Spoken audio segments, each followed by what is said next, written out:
So the inevitable happened, or to us players, it's the inevitable. Sony's incessant need to keep a hard launch date of September despite Marathon clearly not being in the state that it needed to be for a launch was a little odd, but we no longer need to worry about that because today it was officially confirmed that Marathon is delayed and delayed indefinitely. Drop your thoughts, drop a like, subscribe for more, and follow over on Twitch to join in on the conversation live.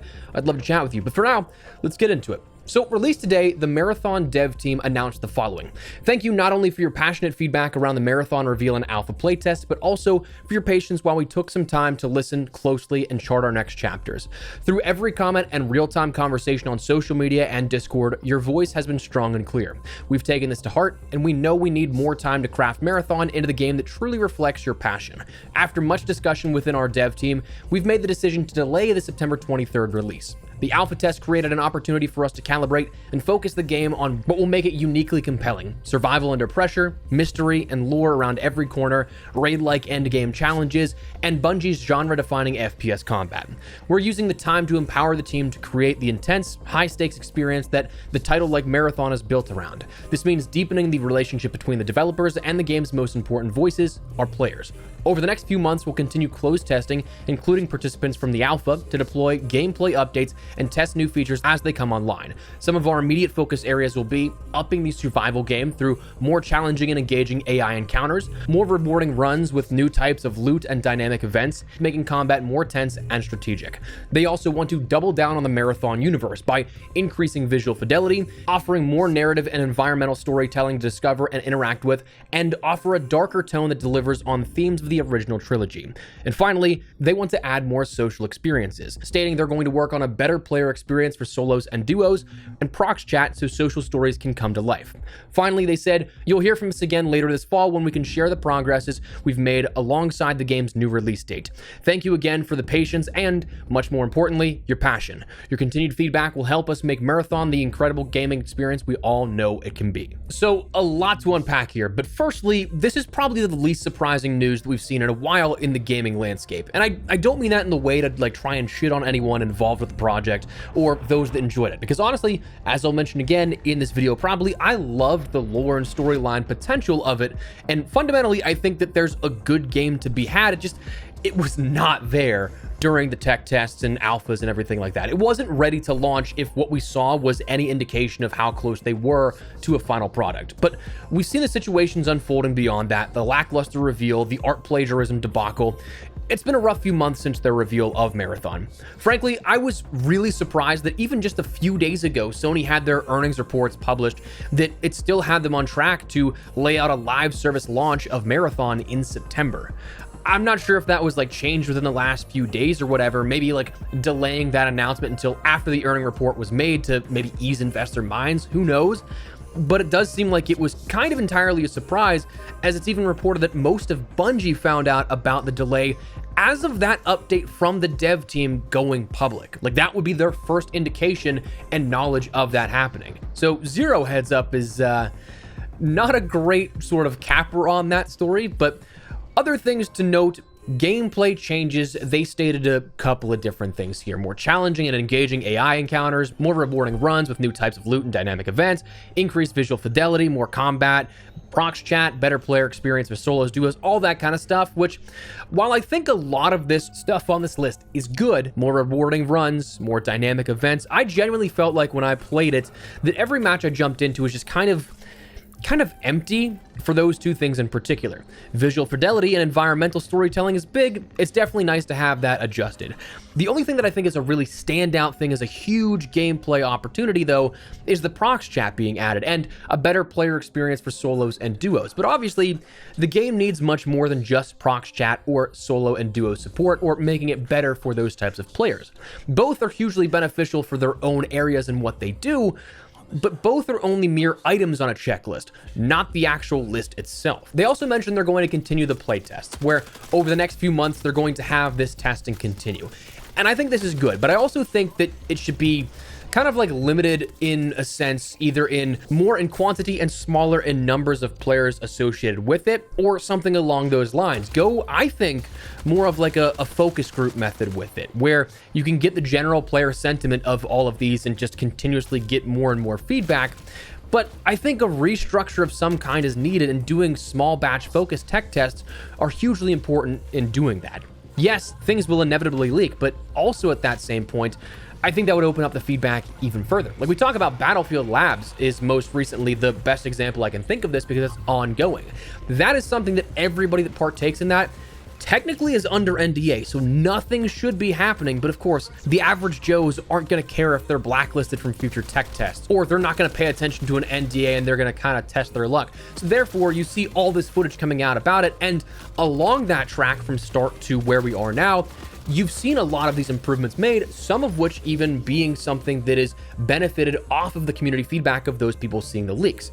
So like that kind of stuff I think is very beneficial for continued playtests. But I think by doing these playtests, getting that feedback is how you create a better world and gameplay experience with Marathon in the future. And the final thing is no new release date given. They said that in the fall they'll come back and talk about that here, but that's the only thing they've said about that you'll hear from them again in the fall. This fall is, as we've talked about here with verbiage as of summer and fall recently in sort of discussion videos, is that's a window of like 3 months beyond this summer's coming month. So starting in September, anywhere from still 3 to 4 months away is when we'll start to see our first initial reception of what this new information is. So that allows them to do a couple of things. Number one, the biggest I think, is avoid competition. Listen, beyond the fact that that game was not ready for launch in September, it was going up against a pretty stacked competition in the upcoming fall, or like probably 6 months or so, I'd say. It's no secret that I am wildly excited for Arc Raiders, and while many thought that was going to shadow drop with Summer Game Fest and the sheer abundance of hope beyond that, it didn't. But it's also no secret I'm kind of a massive fanboy because I had such a fun time with it whenever we were in those tech tests.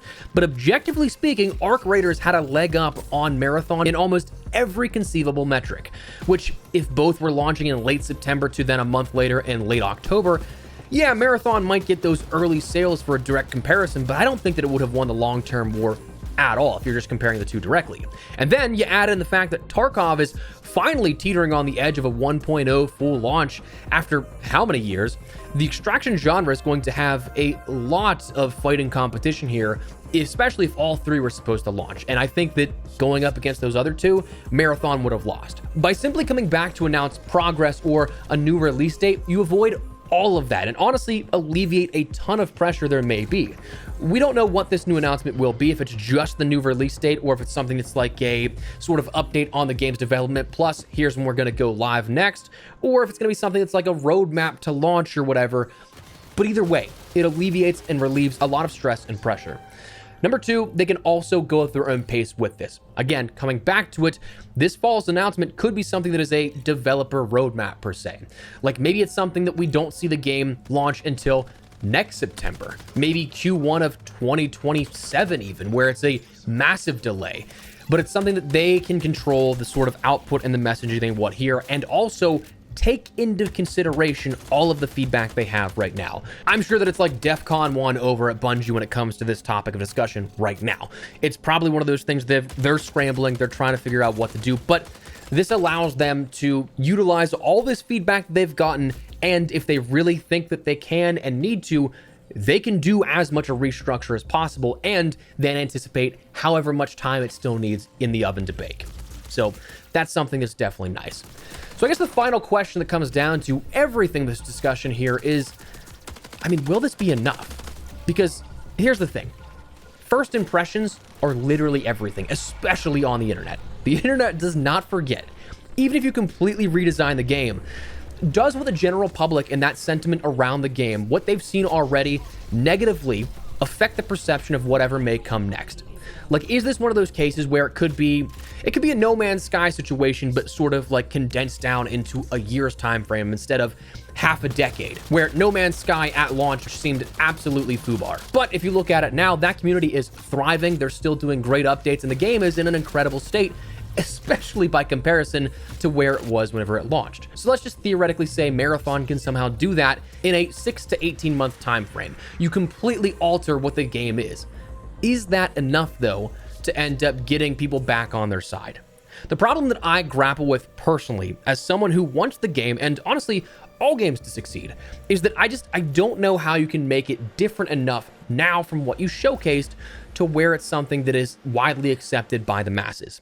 I use X-Defiant as an example sometimes in regards to a game that showed its hand a little too early and then just didn't have enough at launch versus also post-launch, because that game had the same game offering almost 2 whole years before its launch. I remember I did some consulting on that game in early development.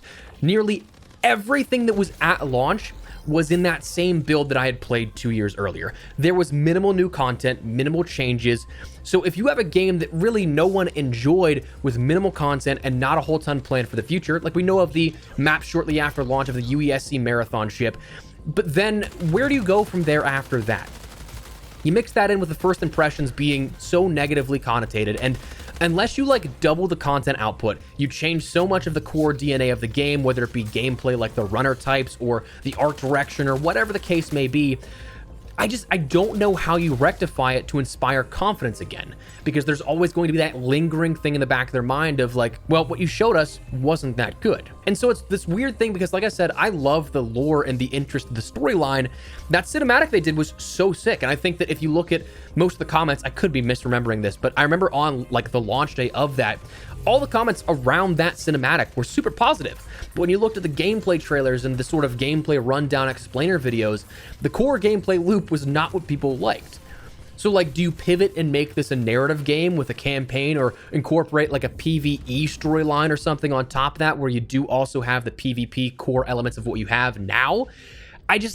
I don't know what moves the needle based off of what we've already seen, which is a bummer. So I certainly do not envy those in position of leadership at Bungie trying to turn this sort of ship around and correct course, but it is going to be something that we'll see in a couple of months' time what ends up happening with it. But for now, that's the situation at hand. So just wanted to fill you guys in because I know that it's not necessarily everybody's cup of tea, but I'm personally interested in following this sort of development process. And fingers crossed, just for, again, the sake of a good game being launched here and people enjoying another game on the market, fingers crossed this is something that can be redeemed and something that does correct course to create a good gaming experience, but time will only tell. So let me know your thoughts down below. Drop a like if you guys enjoyed the video, and make sure to subscribe for more FPS coverage, including marathon updates when it does happen. But for now, that's going to wrap it up. Thanks so much for watching. Modest Man Espresso. I'll see you later. Take care and peace.